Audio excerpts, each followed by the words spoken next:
Hi everybody, we're back for some more painting. I am quickly lighting this candle. I think it's such a great ritual for when you start a painting. And then let me show you what we're going to paint today. Today we've got these beautiful tulips, and I really like them for what we can learn about sort of light and shadow and how to simplify things. And we also learn the technique of dry brushing today, so I think that's really cool. Let me tell you your supplies. We need a pencil, some sort of an eraser. I love a good kneaded eraser. That's a good way to go. A round watercolor brush. I have a size 10 Winsor & Newton round watercolor brush. What's important is that it has the belly of the brush and the tip of the brush so that you can get, well, you'll see why. And we need either a felt tip pen, or this is like an ultra fine point Sharpie. I have got, this is the paint set that I'll be using today, and I can link that as well. I'm going to be using a piece of watercolor paper that is 6 inches wide and 9 inches tall. So this is if you were to take like a 9x12 piece of Canson 140-pound cold pressed watercolor paper, cut that right in half, short ways, like that's a full piece of paper. And let's see, we need water. I like to use a towel versus paper towel, but you use what you've got there. If you want to have a little spray bottle like this, you can spray your paints with that. Make sure you get yourself a snack, maybe something to drink. Make sure you're warm enough, you're cozy, you're comfortable in your chair, and we'll go ahead and get started. Okay, first I wanted to tell you that if you go over to YouTube, you can see at Audrey Shantz Art, you can see that you can do these little tutorials of the tulips first. So if you wanted to sort of get some practice in, these are just 3 inches by 3 inches. You can get some of that in first if you'd like to. Otherwise, we'll go ahead and dive in. I like to kind of get everything out of the way except for what I need. So let's make some observations real quick first. If I look at this, like I said, this piece of paper is 6 inches wide by 9 inches tall. And this vase is it's somewhere around 1/3 of the paper. It's not perfect because look, I've got space, some margin underneath of it here, but that'll give an idea for placement for this. And then if we look at this, we'll just count. We've got 1, 2, 3, 4, 5 different tulips, 3 large leaves. And each tulip itself is sort of composed of a mid-tone red on the back and front petals, a dark red on one side, and a light pink on the other. And then that's going to be on repeat. I think that's good enough observation to get started. So as I'm going to start, I'm actually just going to lay my finger down on the bottom of this paper and put a little mark above it. And that's going to be sort of our margin space underneath of the vase. If I were to lay 4 fingers on here, tightly kind of, like 4 fingers right here where it's small, that's going to give me a guess for what size this is going to be. So that's one way to do it, is laying your hands on your paper if your paper's the same size as mine. If it's not, this idea of finding thirds, if you do your margin first and you go like this, these should be somewhat equal. And then we'll put a line here. And then this is the bottom. This gives us the beginning of our vase or pot, whatever you want to call it. And now we will do this. This is sort of like a pancake. And look how much space we have on either side. A good amount. It's not equal, but there's a good amount of space on either side. So let's start with this sort of flat pancake situation. And we want to make it centered. So mine, I don't know, it's somewhere around there. And then let's try to find centered. Okay, a little bit of a smaller, and it's just almost like a very mild smile down here. Just a tiny bit of a curve to it. Now, if you want to turn your paper and that's helpful, let's notice it kind of comes straight first and then curves. So let's try that. Let's go straight first. Now, the thing about the drawing portion is just press very lightly on your pencil. And if you're doing that, you'll be able to erase and move things freely. It's kind of a game changer. It's pretty important when it comes to our sketching portion. So very light on your pencil. Now I'm going to just kind of erase the parts I didn't want. And our sketch was never supposed to be perfect on the first try. So we'll use our eraser anytime we want. Now, what I want to look for right now before we get further is just that we have enough space on either side. I can take, let's see, I have no good measurement for this one. Like my knuckle to my thumb. This, we need at least that on either side because we don't want to squish our tulips. They're the main point of the story here. And from here, we said we have 5 different tulips, so we want to just start placing them. And we'll do that by first doing this top petal.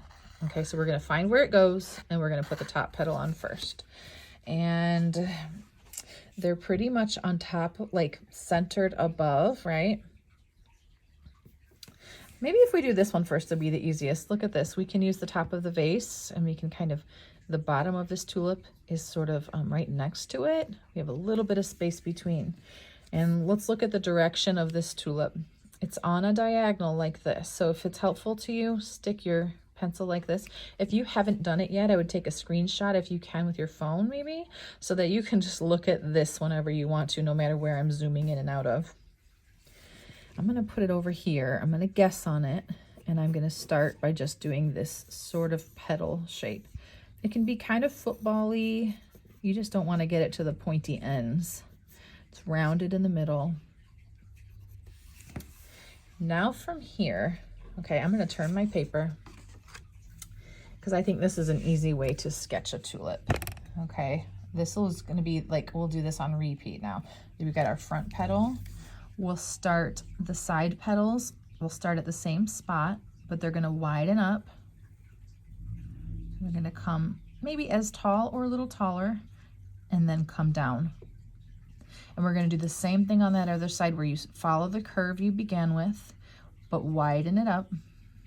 Follow that line, come up here and down.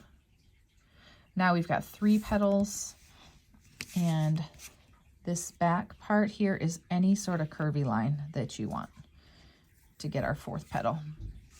Okay. I like to put this little sort of, it's like a deep smile or like a rainbow, an upside down rainbow at the base. Okay. And now we'll turn this and we have our first tulip. So what I like to do is get our tulips placed and then get our stems in. Or let's see, we can get our stems in now. We can kind of go either way. You'll find that with so many of these things, it doesn't really matter. So what if we did put our stem in now? Because we'll see if I take a line here and realize we're going to have 2 of them next to each other. So maybe don't start perfectly in the center, but we'll come up a little, curve it, and let's look at where it's going to land. This one lands on this side towards the bottom. So that's our goal, is to take this line gently, really light on your pencil so you can erase it if you don't like where it got.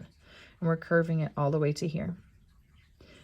And now we are going to create an aura, which just means we're going to follow that same line coming up, and we're wanting equal distance right here, same as here. So you're following and kind of staying somewhat close to that line you already created.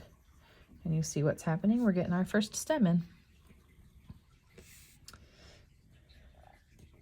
Okay, here's our first one. Let's find where our next one is. Let's maybe do this one next because you see how it's really sort of centered above. So if I were to put my thumb on the top of this paper, I can put my whole thumb on top of it, right in the center of the paper, and then maybe put a dot right here. That's going to give me the top of that tulip. And if I look at the angle, it's not straight. See, this would be straight, but instead, starting at the base, it's tipped this direction.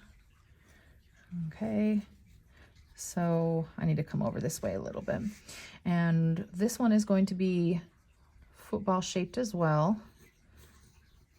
I wanted to tip it some, so somehow just getting one up here on that first one.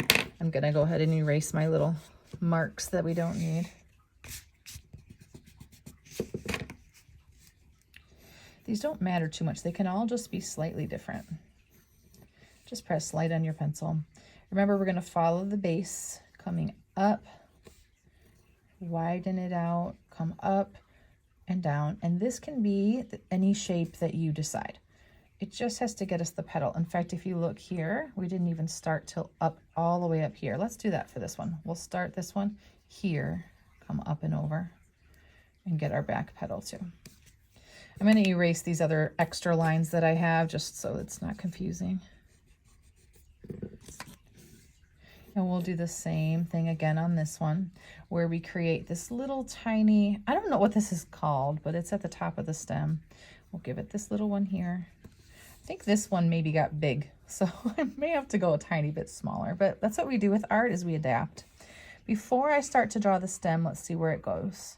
This one comes about here, and I'm taking my pencil and putting a little line at the bottom so I know where I'm going.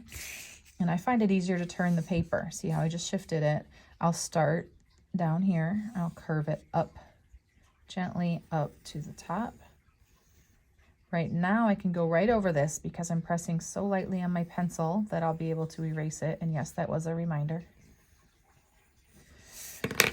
And like, see, I didn't get that line perfect. That's okay. We'll just shift it. And eventually we'll have to decide which one is in front, and that's how we'll know what to erase. But for now, you can leave those lines any way that they are. I think let's get this one in because I see I need to save a little bit of space between these, and this one's a little higher, and it is directed almost towards the corner, see? So I'll leave a little bit of space here. I'm going to come up just a little higher, and I'm going to direct this one towards the corner. Once again, some sort of football-y shape. This one looks kind of like a lemon. Whatever works for you, some sort of a petal. I'm going to widen up the base on it a little. And following that bottom line, coming up. You can give it a bit of a curve at the top. Change it up. They can all be slightly different, just like they actually are, right? I gave this one more of a jagged top, and it's got a wider petal in the back. But it doesn't matter. It's the same structure for everything. Then right here, same thing with that sort of deep smile or upside down rainbow. And again, we can look where it goes. Now, one thing I'm noticing already on my sketch is that these stems are wider than they are on my reference. So what I could do, and I think I will, is I'm just going to take, see how it's thinner up here? I'm going to follow that.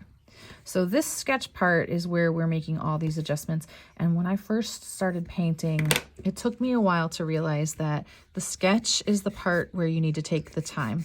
Now, I know this is not for everyone. Some people don't even sketch first with watercolor. But for me, I had such a higher likelihood of really liking my work if I took time on the sketch when I had an eraser to work with. Now let's look at this. It's this one. It kind of is going to come straight through here, almost to the center, but it has a curve where it curves out towards the left side. So I'll put it in the center here. I'm going to turn my paper again, and I'm going to take and just get, let's also look, it sort of crosses right between these two that we already have. See that? Looking for these spaces where we can find any sort of clues like that. I'm going to come this way and up. Same thing here. And up. And you'll find we've got time at the end of this sketch to kind of, you know, adjust any of that as needed. Now we've got 1, 2, 3. We just have these two left and they overlap. Let's do this one first that's in the front. Look how much lower it is. I can at least lay my thumb down and have even more space than that on top of it. So that's kind of going to be our clue here. And it goes almost at a perfect 45-degree angle is the center of that top petal. I see some white space between these two. So that's looking at your negative space and trying to just use that. So I'll put a dot here, a dot where I think I'm going to start. And that gives me a good beginning that I can get my petal in about here. Right? And see, I just changed the shape of that. You just do that because then you get it the way you like it. Got to erase the lines. I don't need though. We don't want them confusing us. Oh, like it just did. Okay, 1, 2. We're going to go on the right side and come up. I want a little space between the two of them though. In watercolor, you'll find that these spaces are your friend because that means I can paint this and this. They could both be wet at the same time and it would be okay. So I like to try to avoid them touching when it's not necessary. And we'll give a big petal in the back. So 4 petals here again. I'm actually gonna take this one up a little bit just so I have a little bit more space between the petal and these stems. So look at yours and just adjust as needed. I still want to get my little upside down rainbow on here. And let's go ahead and do the same thing with our stem. Let's look where it goes. See how it's kind of taken a big curve over towards the right? And this one's going to end, it's the furthest one over. So I'm going to mark it here. And I'm going to take this big curve. And for a minute, I'm just going through everything, because we can erase that in a minute. Nice big curve. These lines, I really like them. I think I like how they overlap, but they don't all just stack on top of each other. Okay, and then we've got one more up here. So this one, you can draw the whole thing, like overlap right on top, or you can sort of pretend draw the bottom, right? And then just sort of tuck it behind here. So that would be my first petal. And then we'll use the same technique again where we're coming up next to it. Getting that side petal, another one over here, and then our back petal. So now the base of this is totally hidden, but when we look to where to put the stem, you could just draw it through here and then erase it.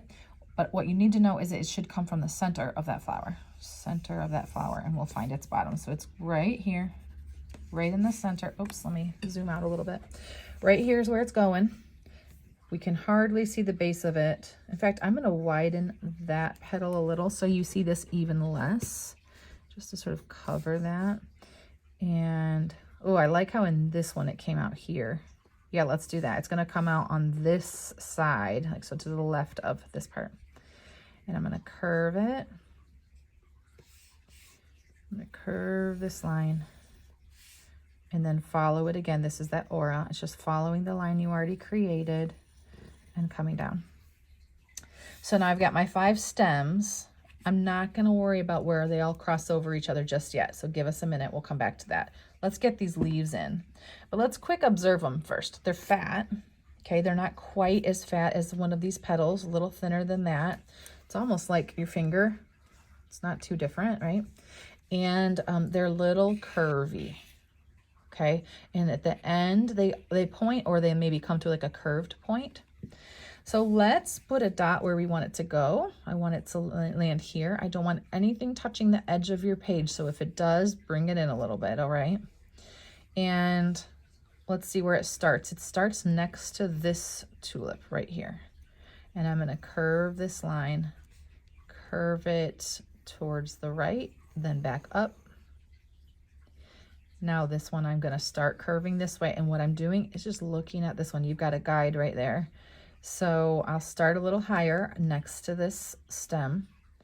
I'm gonna come to the right, up, curve it again. Whatever works. If you can say things like this in your head that get you there, you can be like, that looks like a whatever. I don't know what this looks like, but anything you can come up with that, you know, makes sense to you, it really does help you get it on paper. Let's do this one up here. It comes very tall, right in the center between these 2 tulips. All the way up here, but not touching the edge of your paper, okay? And let's see where it starts. It's between these 2 stems. So like, these are not identical, so we'll use what we've got. It'll be to the side of this one, and I'll let it be right about here so that I still see this white space. That's called your negative space. I want to keep that if I can. So we'll have a little bit here.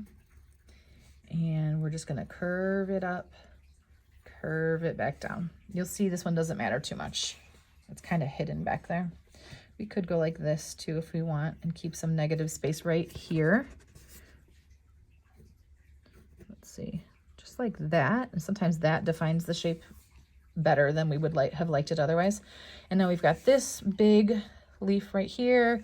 Where does this one go? Look, it's got space between the leaf and the tulip, and that's what I want us to hold on to. So let's mark it. Let's mark where we want it to go. Okay, let's see where it starts. It starts above the top of the vase. So let's start it here, and it's gonna come up and over this way. That's a good start. Now I can use my 3 guides to fill in that leaf. So honestly, it's a leaf. It doesn't matter too much what you do with it, but if you want to just look at your reference, you can use this negative space here as a guide for where we want to kind of, don't get too close to that tulip. And now we've got one this way. 1, 2, 3. Okay, now is when we're going to get in and erase the lines that we do not need. You're also going to look at your sketch because we're about to move on to our painting portion. So if there's anything that you don't like now, this is when we get rid of it. So I've got my kneaded eraser. Remember, with these, you can shape them and you can kind of make it a tinier point at the end. And so I think I've erased a lot of my lines on my tulips already that I needed to have gone. But if you haven't, this is your time to do that. Any lines that are extra, get rid of them. And then now I'm going to look at this and decide which stems are in front. So for me, how I'm going to decide is just looking at this reference. So this one that's up in the center is totally in front of everything. So as I do that one, there shouldn't be anything going through it. So if there's any lines going through it, we'll get rid of them because it's in front. If it's in front, there's no lines in front. Okay, so that's the first one. Next, behind it, I see this one that comes to our right. So see how there's a bunch of lines through it?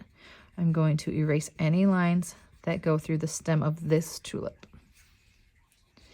But it's just nice to be able to get them in there initially. It makes your sketch easier, and it makes sure that your lines are like fluid, and that's called like line continuity, where you don't want to start over here and it ends up over here because you lifted your pencil. So we've got 1, 2. Then let's see what else. There's like a jumble of them. So I think at this point, let's see, you got 1, 2. I think this one is in front next. So I don't want anything in there. And if you want to use the end of a pencil for an eraser now, that might be helpful too. This line, the top of the vase though, that goes in front of everything because the vase is in front of all of the tulips. Make sense? I think we're there now. Just check. So like the back of the vase shouldn't be going through anything. This is the stuff though. So once we paint with watercolor over our sketch, we'll lock our sketch in and you can't erase this pencil anymore. You can erase pencil that was on the outside of the sketch, but if it's covered with paint, it's there to stay. So that's why we want to look at it with our eraser before we go anywhere. The other thing I think we'll do is just a little bit more detail, I guess, on our vase is just, we did this oval, this flat pancake right here. Let's right here, we want to erase what's right before the edges, right here and right here, the 2 top corners. And we're going to curve that line right here. Do you see what I'm doing? And that right there is just going to make it look like that's the top. I didn't do a lot of lines within here, but we can really lightly do this one if you want, just so you've got a guide. Keep it pretty flat though. You don't want a very tall, like if you did it, let's see if this is our vase, and you did a really big one like this, that's changing our viewpoint as well. So instead of that, we're gonna keep it pretty flat. Okay. Okay, we're back. And so at this point, check it over. Anything you want to change with your pencil eraser, if you're done with those, move them out of your way. We're done with those, okay? At this point, I'm going to just kind of scoot these out of the way and bring my paint palette over. And I am going to create new paints. So I will actually take a paper towel real quick, and I'm going to dip it into my water. And I'm getting rid of these for a minute. Even though that's what we needed, I want us to be able to start with fresh new puddles. So you can always leave them. If you've got them on your paint palette, I say use what you've got. I always start with what I have when I'm working by myself. But for the sake of this, we'll do them together. So make sure you've got some water and a towel. And this is us beginning to mix our paints. So let me put this here because this is how we know what we need. We know that we need sort of a mid-tone red, a light pink, and a dark red. So on my paint palette, I'm going to use the 3rd red from the top, and I dipped my brush into the water, and I'm going to swirl my brush around on here, swipe it onto my palette, grab some water, and come back because I want this to look like a puddle. If this doesn't look like a puddle, I want you to add water. Now I'm going to clean my brush, and it has water on it right now. I'm actually going to take a little bit from that puddle, swipe it right here, and then I'm going to add water to that. So now I have a lighter pink.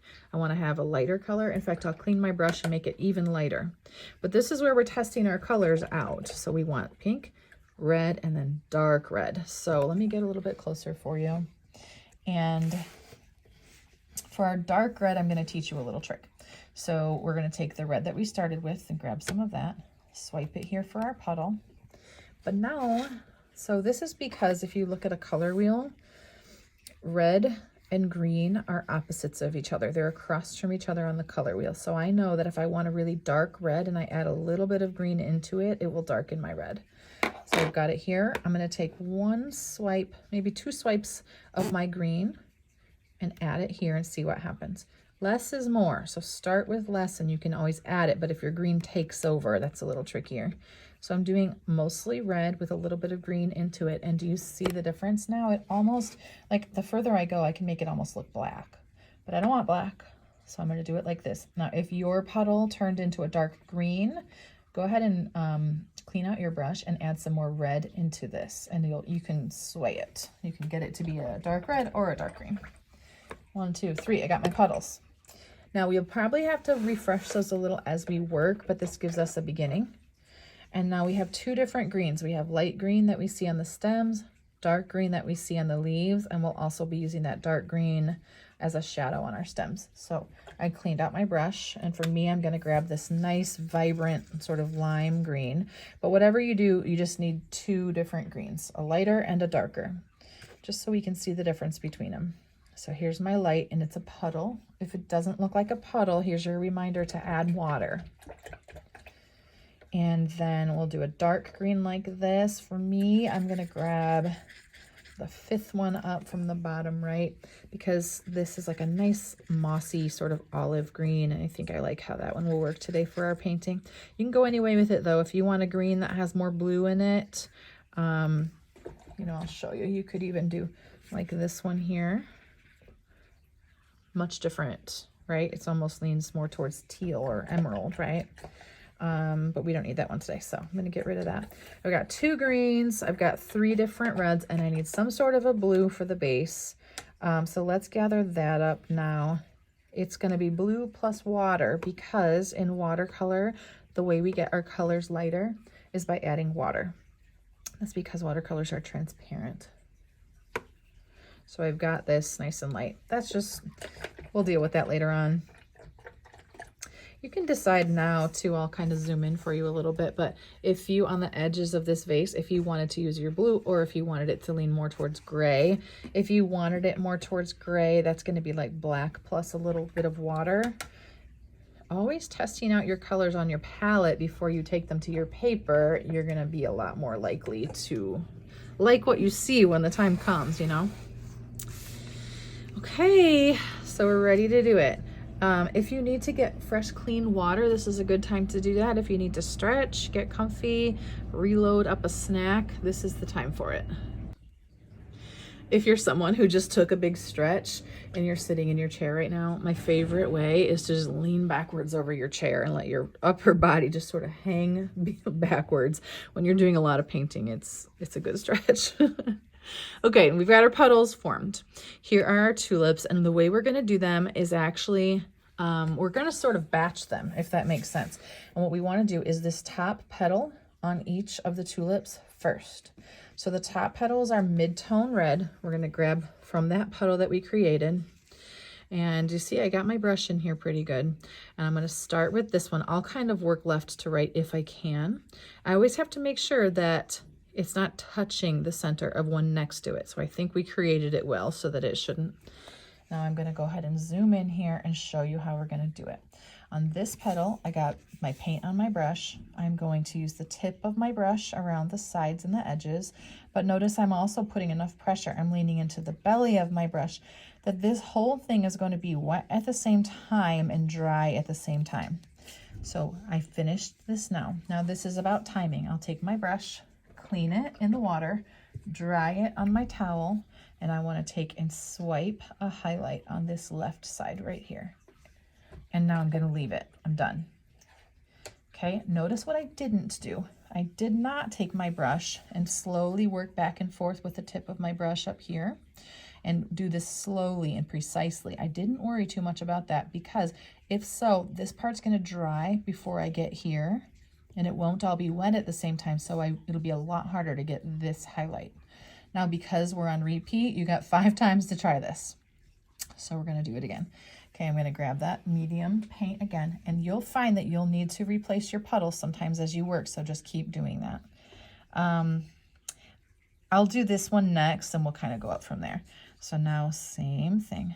You got your brush, tip of your brush is gonna be around those edges. And I'm being efficient because now you know, right, that we need to lift out that highlight while it's wet. So I've got this done. I'm gonna stop, clean my brush, dry my brush on the towel, and then I will swipe down and lift up that highlight. The highlights are always gonna be on our left side. That's gonna help us make sense of light and shadow, okay? We're just, essentially what we're doing is placing the window or the light source on the left or top left. Okay, now get into this next one. If you haven't had to replenish your paints, you're ahead of me. I have. So I'm grabbing this, grabbing some water, making sure it's about the same color as these ones, right? And then we're gonna go back to it. So I'll go to this one next. Because I know it's not touching any of these petals, I can work on it. If it was touching any of these wet paint, we would wanna wait and dry it first. But so we're gonna go like this, fill that in. That took me a little longer, right? Because there's a little bit more detail. If your paint is puddling or pooling, you can touch your brush to your towel to get some of it off. But otherwise, we're gonna just clean your brush, dry it, swipe that highlight on the left, and leave it. Leaving it is the hard part sometimes. Okay, let's see. I'm grabbing my paint again, refreshing my puddle again because I needed it again. Now turn your paper if you need to. Same thing again. I want that a little darker, so make sure that your red sort of stays consistent. You don't want, I mean, some of them could be lighter and it'd be okay, but I like seeing that light, medium, and dark. So now while it's wet and my brush is clean and dry, lifting up that highlight. It continues to move the paint and pull it as it dries, and that's okay. So we've got 4. This one I can do upside down, but regardless, my highlight is still on the left. So I'm gonna paint it just like it is. You can turn your paper upside down if that's helpful. You just don't need to. So I'm filling this in. Okay, remember, while it's wet, cleaning my brush and drying it. Highlight on the left, and if anything, the top left, so over here this time. And we've got our first 5 petals done.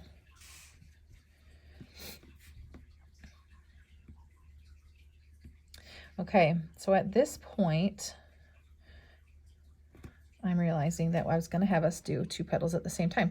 So this one won't matter if it's wet, but we can go ahead and take that same exact color you have been using. It's that mid-tone again, and we're gonna fill in this backward, that one right behind it. But I don't want you to let your water get out of control because I'd like it to sort of stay within its shape if you can. I actually meant for us to do this at the same time as the front petal, but it's okay. So now I just keep your water under control. So if this is feeling out of control, because this is a smaller space, take your brush and touch it to your towel and keep working. And that will take a little bit of your paint off. Okay, all 5 of them, because that is also that same mid-tone color. So I would have had us start that way. So if you do this video twice, next time you could do these at the same time, but then you still lift out your highlight.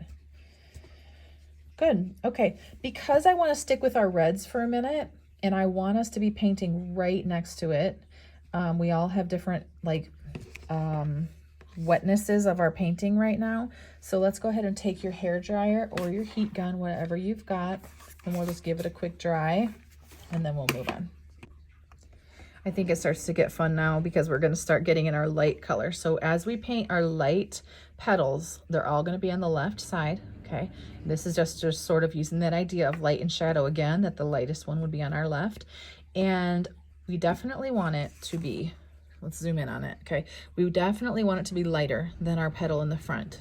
So on all of them, if it gets too dark, stop what you're doing, lighten up your paint by adding water. But it's this light color, and yeah, it almost matches my highlight, which is kind of perfect, right? So on the left petal of every one of these, just take your paint and we'll fill that in. So now these petals are small, right? So you probably need less water. So right now, if it feels out of control, you probably need to take some water off of your brush. So yep, so a little bit less water for this one. You can clean your brush and dry it and then go into your puddle, which is the tip of your brush, will help you. And if it's drying while you work and it doesn't feel like there's no flow to it, you need to add water.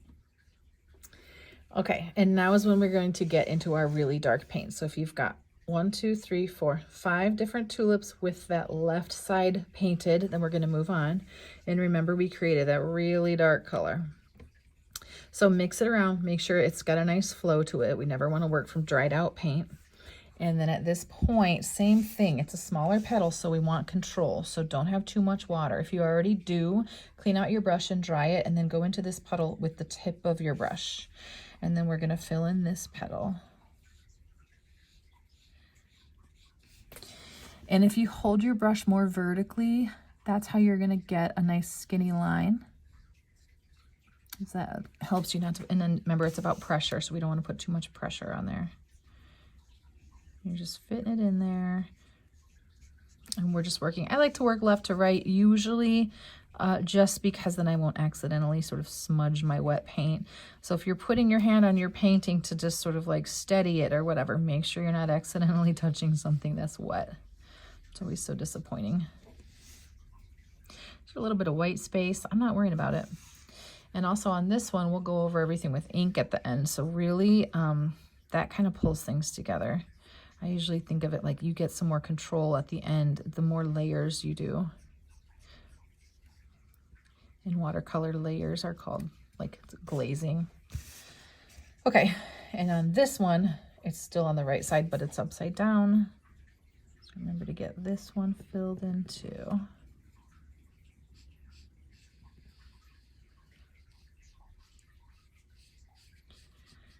All right. Now, you'll see our roses aren't done because if we look at the reference, they've got this part on top. Save that for later. That's later. And right now, we just need to think, where can we work that isn't next to something wet? But because we've already dried it, we can actually start all the stems. So I cleaned out my brush. I'm going to get into my green paint, refresh it if you need to. Okay. And we're going to go through and do all of our stems. And you'll see that our stems have 2 colors, but that's later. Right now, they're just the light green. So if you've made 2 puddles of green, and since they're overlapping, it doesn't really matter. You can just do one at a time. And we'll just get those filled in. There are different ways to do this painting. If you are familiar with the wet on wet technique, you could try to load some of your dark green paint into your stems while they're wet. Just try to watch for control on that. You wouldn't need very much of the dark green, otherwise it'll sort of take over. And also you'll limit your water when you're adding in that second color. But we're not doing that today. That's just kind of an idea I'm tossing out there. So today we're just filling in our stems with this light green color. I'm filling them in a little bit quickly, so if I'm ahead of you, that's my fault, but go ahead and pause it and you can just sort of catch up. And then we'll take it regardless, and we want to give everything a good dry now. So we've got all of that light green done. I'm going to pause for a minute and dry it. So I just stopped and I dried all of these light green stems to the point where I can't see the light reflecting. Okay, then I know that I'm safe to work anywhere I want now. So what that does is gives us freedom. Also, I just I can see this leaf right here, and if I wanted to, I could have curved the line and pulled it even lower. In fact, I think I'm going to. I just kind of like that idea. You see that? If you ever see stuff like that, just go for it. So let's go ahead and get this dark green on our leaves. I am taking my dark green puddle, same thing, and I'm just going to keep repeating myself on that, where we want to make sure our puddle did not dry out too much. And I need to make sure I have kind of, like, I need a little more than I created in the beginning, and you might too, especially if you followed me. A little bigger of a puddle like this. Now, same thing, I'll work left to right, and all I'm doing on this is filling them in. So just using the tip of your brush, and when I fill these spaces in, I really try to be, I always say efficient, but we don't want to be going back and working at the tip of the leaf where we started. So I'm always working directionally, like left to right, and not going back over it. You'll see some watercolor markings as it dries, especially if there's more water in one spot, it dries after, and you'll see some marks because of that. But if you took your brush and just kind of did this a bunch, you'll see, I had someone in one of my classes and he calls it leaving a witness. I think it's so funny, but it does. It just leaves marks of where it has been. So I don't want my paint to get too light, so I just darkened it up a little bit. I can just, while it's wet, you can go back over it like this, but then I say stop, okay? And that's a reminder to everyone, try to make sure that this paint you're using for your leaves is darker than the paint for your stems. Things like that, that's what creates value in our painting, and sometimes that really makes a big difference. If you're having a hard time getting the darker colors and you're finding that on your painting everything's pretty light, you just need to add a little bit more paint into your puddles. So the puddle can actually be about the same size, but get more paint into it and it'll get darker. And then just be brave, you can do it. Sometimes we need the reminder that it's just a piece of paper, and that if you painted this, you can paint another one. Okay, we've got our leaves painted. So now, like, we're really getting there. And at this point, you're probably catching up, okay? So I'm going to tell you what we have left. We have the water in the vase, and sort of coming up and sort of outlining around here. And you'll see it gets a little messy here. That's because we're going to go right over our green paint, and what happens, happens. We're going to let it be. Then we have a shadow here made up of gray with a little bit of red in it. So we'll make sure we've got that ready. And then when everything's fully dry, we'll outline and sign. Okay, so that's where we're going. And because I'm not painting near these leaves, I don't have to do anything about them right now except for just not touch them. And I can move forward by making sure my blue paint is ready to go. If it dried up, same thing. We're adding some water. Now this part you might want to watch before you do. It's up to you, but you're not going to have as much control as maybe you want, okay? I'm going to start by swiping over this back line we created and then coming over the front. And I'm going to sort of carefully just go over all of that green. It's going to be lifting up some of it, but not all. I'm not going to worry about that. And then I think I'm just going to take this same color and have it come up the sides, follow the back and the front. So the front goes over, it's going right over top of our petals. I'm even going to go back and forth a little to try to grab it. But on the back, remember, it's not going to overlap our stems because the stems would be in front of it, right? If you wanted to get into your blue and grab a darker blue real quick and add a little bit more, it's wet, and I'm going to add a little bit darker blue. So this had to come kind of right from my paint. And do you see that? That was kind of a mistake, because if you think of it, the stems are in front. So I just cleaned my brush and dried it, and I'm actually going to lift that just like we lifted the highlight in the petals.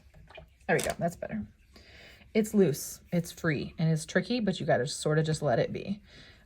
You can maybe do just a little bit more with it. I'm going to grab more like a navy blue.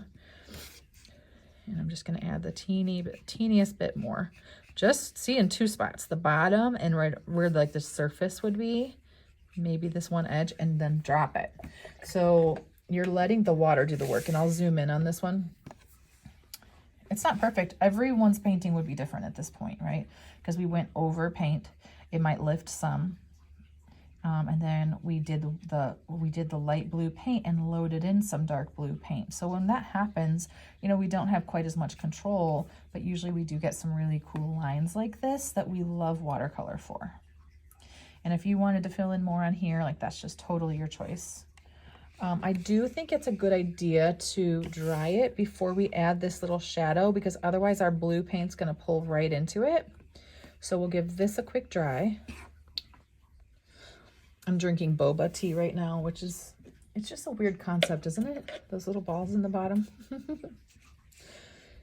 Okay, so we're gonna do this little shadow. Okay, so remember that our gray puddle is a little bit of black paint plus water. And right away, the black will get it darker than you want, probably. So then add in some, usually if you have too much, you'll just clean your brush off, right? Then add some water, get it to the color that you want. But this is wet on wet again. And what we want is, while, like, after I put this down, I need to work quickly to get some red into it so that it will disperse in the water. If I waited too long, the red paint will sit on top. So I am going, let's look at our reference, basically level with, but to the right, maybe under just a hair. And I'm just gonna do, while we have this first layer of wet paint down in the gray, grab a little bit of your red and add it right into it and leave it. And what's so cool, once again, so this is wet on wet technique and we lose control in it. And see, what we want is the water just to pull that for us. And that's one of those things in watercolor that you can't get with acrylic. So now we'll dry this. We'll get out our, I'm using an ultra fine point Sharpie, but you also could use just a regular felt tip pen or any sort of, even like a ballpoint pen like this. Any of those will do. And do you see, as it dried, it just sort of pulled that red paint into that shadow, and it looks like maybe the light is reflecting into that water or into the shadow. Okay, so I am going to grab my Sharpie now. This is the thing that I want you to know when it comes to this outlining portion, is just that any pencil, remember, that got covered with watercolor paint, you can't erase now. So I want anyone who saves a lot of photos on their phone to know that I just had to delete so many things in order to keep teaching you this video. So here we are, we've got our fine tip, either pen or ultra fine point Sharpie, and now we're just going to start outlining over your pencil marks, and just take it nice and slow. I think this can be one of the most fun parts of the painting because you did it. The paint is already there, the sketch is already there, and now you had to maybe give up some control on the paint part, but you get so much control as we come back now when we do these tulips and we do the outline of them. So do you notice how I just stopped? You probably don't notice because probably you're just outlining yours at the same time.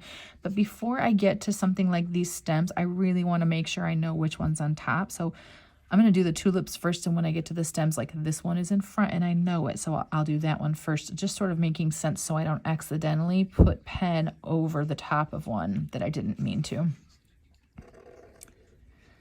So now we're just hanging out and relaxing. Make sure you're comfy in your chair. The reason I talk about comfort and being comfortable and getting a snack and doing what you need for you is that I came to paint through chronic pain, and so many people do. And I think part of the draw to watercolor was that you could do it sitting.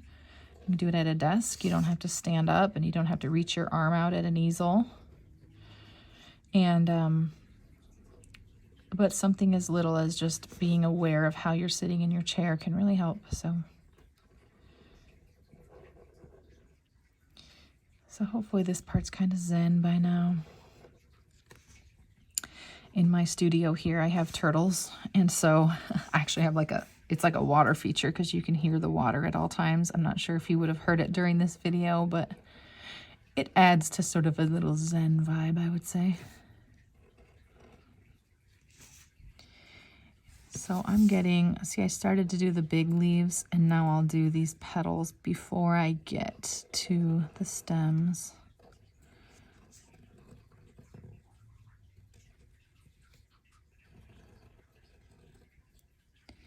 You can follow the lines perfectly, or you can change it up. You can do dotted lines. You could do,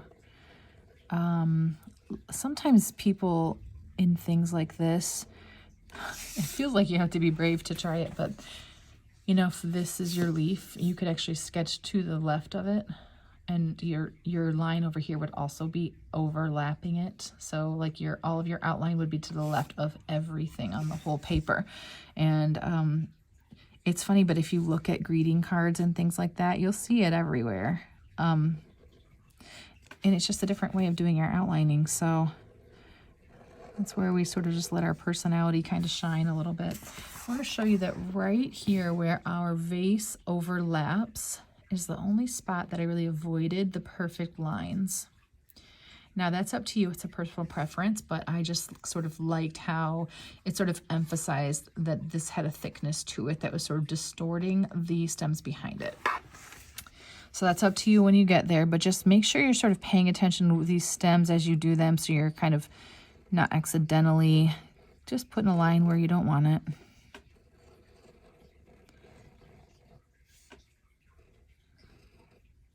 This one goes behind, so I might even just put this line here first.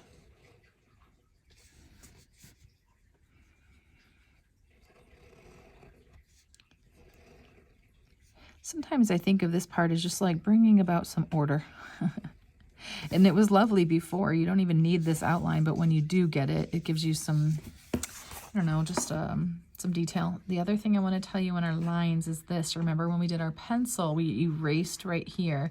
So when we get to this part of our vase, it's like this curved smile, and it comes up around those corners. So I'll just do that right now. Let's see. If you do it now, you won't forget. And I'll just do the outside of the vase too. Anything that you're worried about forgetting, get it in there sooner.